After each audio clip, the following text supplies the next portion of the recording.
After some heartbreaking news yesterday evening, we're now hearing that the Bulls have the best odds to land Bam Adebayo at the trade deadline.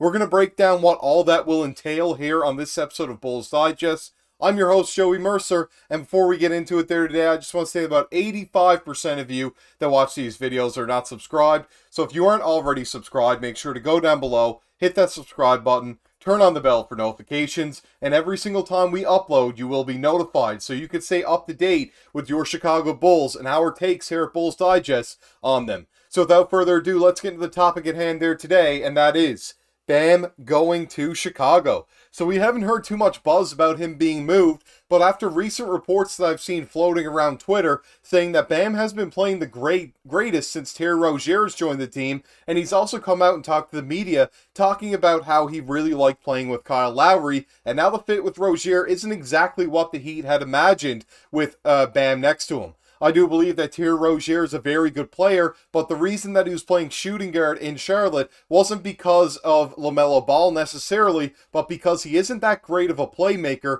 and can clash because he is more of a shot creator, which is more suited for a shooting guard position. A player at point guard, you want to run and orchestrate an offense a little bit more, and Bam has really struggled since Rozier's been moved to the Heat to kind of fit in with him, which isn't the greatest look for the Heat and their culture. The tweet that I originally saw on this was from die-hard Chicago Bulls fans saying the Bulls are the favorites to land Bam Adebayo if he's traded before the deadline, and that was per at Clutch Points. When we look into this further, I saw another tweet, actually from Drew Starr, saying, "Where will Bam Adebayo play after the NBA trade deadline if not the Miami Heat via Bovada Official?" Chicago Bulls have even odds to land him, which are very good, obviously. And the Phoenix Suns plus 300, the Raptors also plus 300, and then the Hornets plus 400. Considering the Heat are in 7th place in the Eastern Conference and just finalized a trade for Terry Rozier, it's hard to imagine they let Adebayo go. But crazier things have happened. With that said, if the Heat chooses to trade Adebayo, odds makers have the Bulls as the betting favorite with 3 other teams to choose from as well via Clutch Points. And my reasoning for a trade like this to actually go through potentially would be because he hasn't fit the greatest with Rozier, and it's going to be harder to move Rozier than Bam. If that's something that the Heat think they're going to want to do, if they keep Jimmy Butler there with Miami, then it would make sense for them to try to move Bam maybe for some other pieces. And if they go ahead and try to flip Jimmy, poor Terry Rozier, but he could be on a bad team once again, as this Heat team does have some young players coming up, and maybe they'll look to go a different way if they don't think they can make it back to the finals this season. When we look at Bam actually on Crafted NBA, you can see that he's one of the better defenders in the NBA with that lock there, and he's also one of the better rim protectors and rebounders in the NBA next to it. He's about 6'9", but has a 7'3" wingspan, which allows him to play the center position. At only 26 years old, he still has a ton of potential and is probably a finished product, but if he maintains this pace for the next 7, 8, maybe 10 years, I mean, that's a great player for any team to pick up.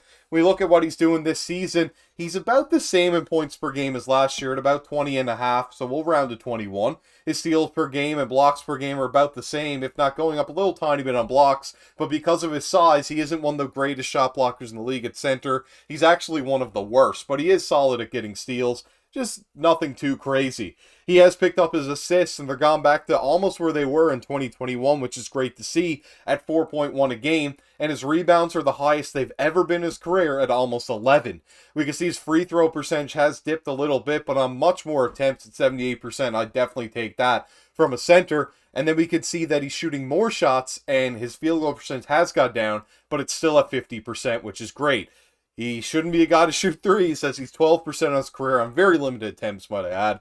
9% so far this season, and isn't fouling near as much as he has over the past 2 seasons, while still playing the same amount, if not more, than in 2022, when he struggled on fouls in that end.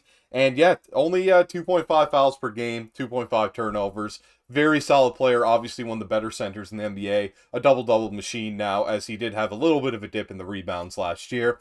And it's great to see him pick that up again with a 1.4 rebounding boost from what he was last season.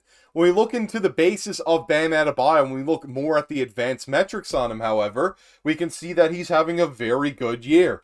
He is one of the better offensive players in the league at center, is very good, but isn't elite necessarily. The 80th percentile for the crafted offensive plus minus. We can see his true shooting just hovers around league average at the 47th percentile. Whenever he takes those mid-range shots, it really isn't the great look, and he really doesn't finish those very often. It's really a lot of stuff around the rim, lob threats, just finishing around the bucket. Likes to shoot a few floaters, but the mid-range when he shoots them, not the greatest of looks from him. He needs to hit those at a higher rate. That is why the shot quality is very low at the 23rd percentile, and that's honestly the weakest part of Bam's game, is trying to create offense for himself. He's good at creating it for other people, just not being able to create a shot for himself all the time. We can see his free throw rates, one of the highest in the league this year, at 96th percentile, so at least he's getting to the line and converting nearly 80% of those, so that's great to see out of him. We can see that he doesn't shoot barely any threes, and I'm not too worried about that aspect, but the offensive rebounds, he's not grabbing barely any at all. He doesn't grab those second chance points for them, probably has a lot to do with his size, and that's in the 35th percentile. When we look at when he's trying to create things, he does turn it over a lot. That's something I noticed while watching Bam play.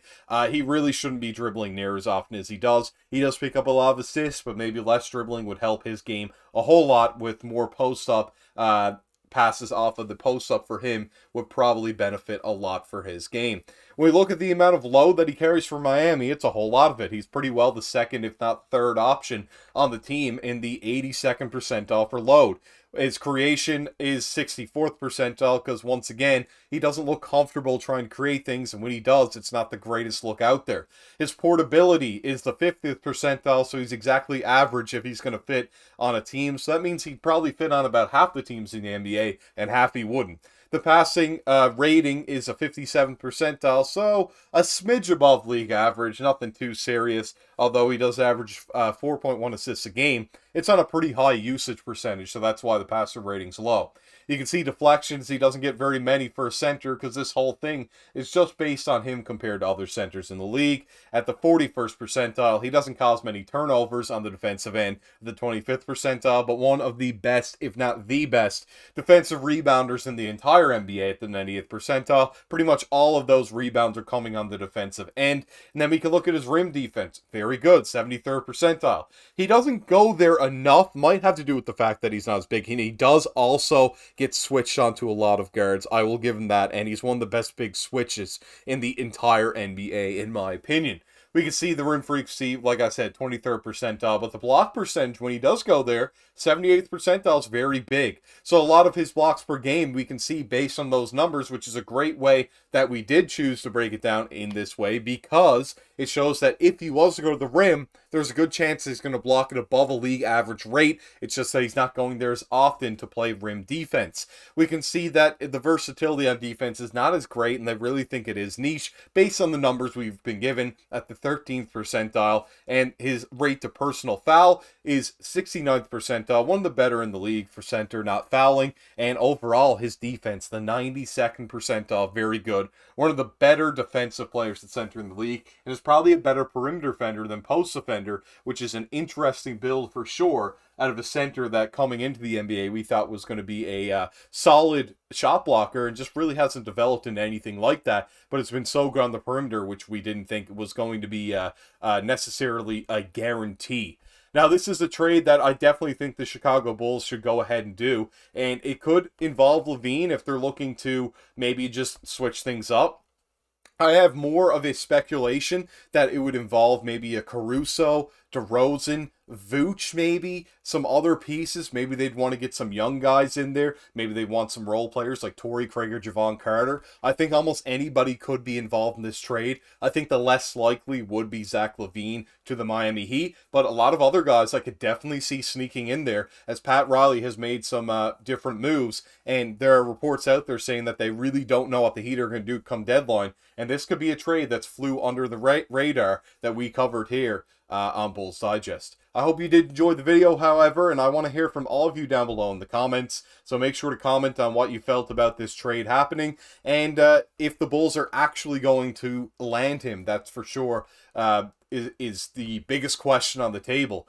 Now, make sure to go down below, like I said, like and comment on the video, subscribe to the channel, turn on the bell for notifications, and I'll see you all in the next one.